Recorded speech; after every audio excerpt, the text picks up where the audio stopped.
نمازوں کی پابندی کریں، ایسے کام کریں جس سے اللہ تعالیٰ کی ضمانت ملتی ہے، اللہ تعالیٰ کی امانت ملتی ہے۔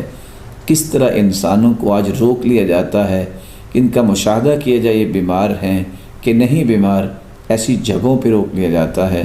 تو اللہ تعالیٰ نے بہت بڑی امان گاہ رکھی ہے، وہ ہے نماز۔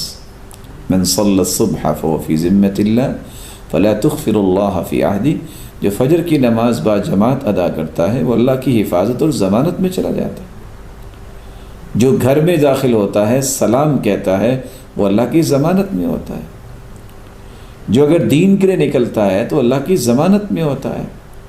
اس لیے سلام کہنا اس کو کبھی نہ چھوڑے، نماز با جماعت کو کبھی نہ چھوڑے۔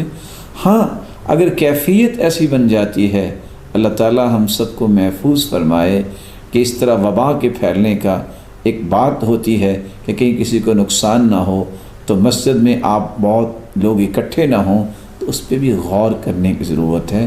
اگرچہ مسجدوں کو بند نہیں کرنا چاہیے، لیکن اگر ایسی کیفیت پیدا ہو جائے، اور یہ آج نہیں پہلے بھی اس طرح کی کیفیات پیدا ہوئیں اور لوگ اس قدر پریشان ہوئے، راوی بیان کرتے ہیں، امام ابن کثیر لکھتے ہیں کہ جب ایک مرتبہ طاعون کی بیماری لگی تو 3 دن کے اندر ہر روز 70,000 لاشیں اٹھتی تھیں، ان کو کوئی سنبھالنے والا نہیں تھا، مسجد ویران ہو گئی تھی، کوئی مسجد میں نظر نہیں آتا تھا۔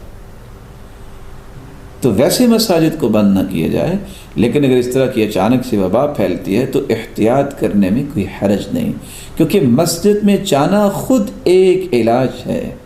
اللہ کے سامنے جب انسان گرتا ہے تو اللہ ذوالجلال کی رحمت کا نزول ہوتا ہے۔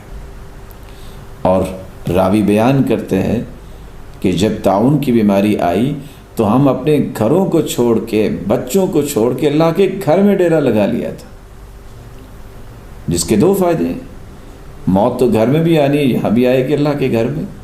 دوسرا یہ ہے کہ اللہ کے سامنے سجدہ ریز ہوں گے تو ہم اللہ ذوالجلال کی رحمت کے مستحق قرار پائیں گے۔